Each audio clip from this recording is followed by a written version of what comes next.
As part of my keto diet plan, I like to eat unprocessed foods wherever possible. Now, margarine is a processed vegetable oil which I lay off because it's rich in omega-6s, which is known to cause inflammation, and inflammation is a risk factor for cardiovascular disease. So that's why I don't eat margarine, I eat butter. Now, what worries me about the commercial butters is they don't go off. So something's been added to them to stop them from going off. And the other thing is the spreadable ones. What have they done to the butter to make it spreadable? That also just worries me a little bit. So I've gone back to making my own butter, and it's very simple to make. So something worth trying. So let's get going. All you need is some cream and some salt. Those are the only two ingredients that we're going to be using. So get the cream as pure as you can without any additives or preservatives. This is 600 mils of cream, which I find is about right for the two of us. Here we go. And you just dump it straight into your mixer. You can do it by hand if you want, but it's a bit strenuous. So there we go, there's the cream. Then I don't put quite a teaspoon of salt in, probably about 2/3 of a teaspoon of salt. And it just gets a bit too salty if you put a full teaspoon, so about 60%. Put that in, and then we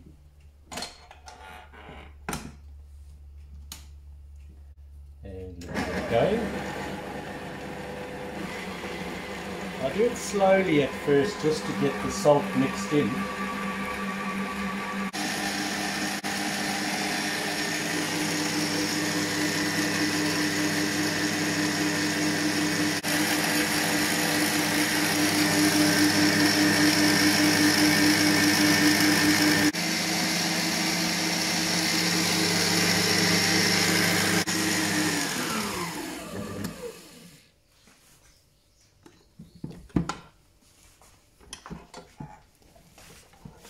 It's just starting to separate now. You can see a bit of buttermilk separating from the butter now. See that glistening white material? So it's getting close now. We've been going about 13 minutes. So probably another 2 or 3 minutes and then we'll have butter.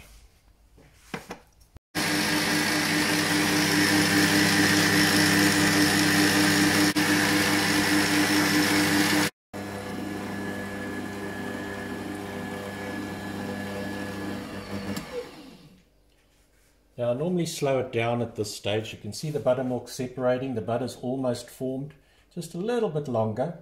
I slow it down because it splashes at this stage, so I'll just keep it going quite slowly.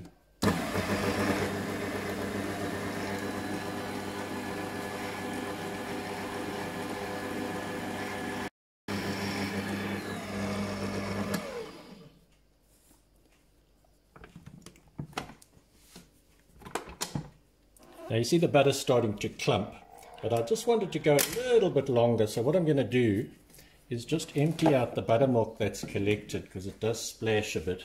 I'll put it through a colander just to separate the butter from the buttermilk.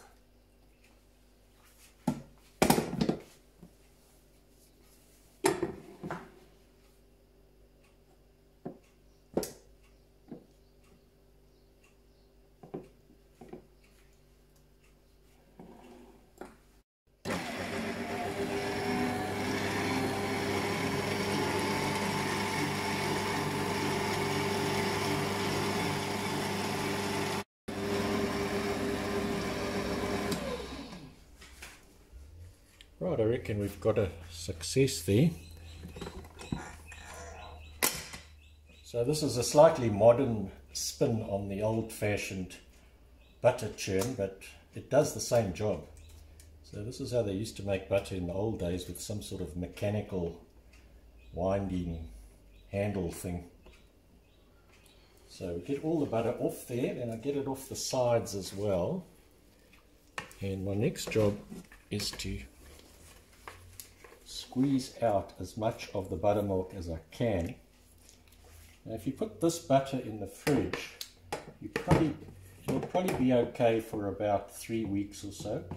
The more buttermilk you can get out, I find the longer it lasts. It seems to be the buttermilk that goes sour and gets a sort of a cheesy smell after a while. So what I do is I get it into a ball like that, and then just give it a good old squeeze. Try and get as much of that buttermilk out as possible.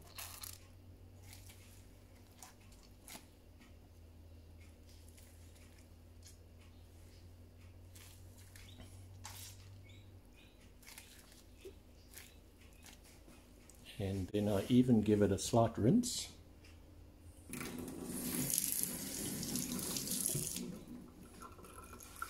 And then just a paper towel to get rid of the water, because you don't want water in your butter.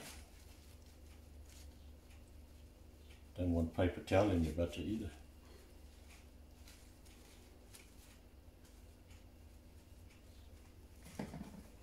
And a suitable little receptacle, dump it in there, turn it into the shape of butter,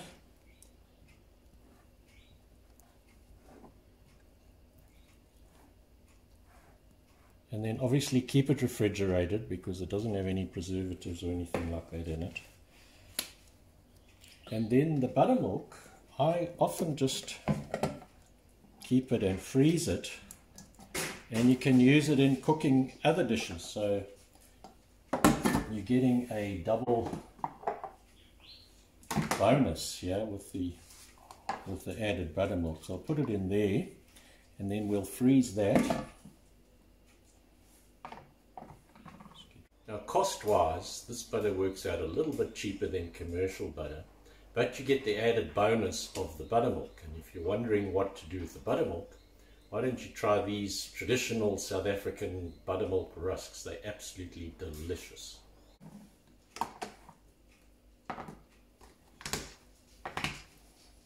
And this will go in the freezer, the butter will go in the fridge.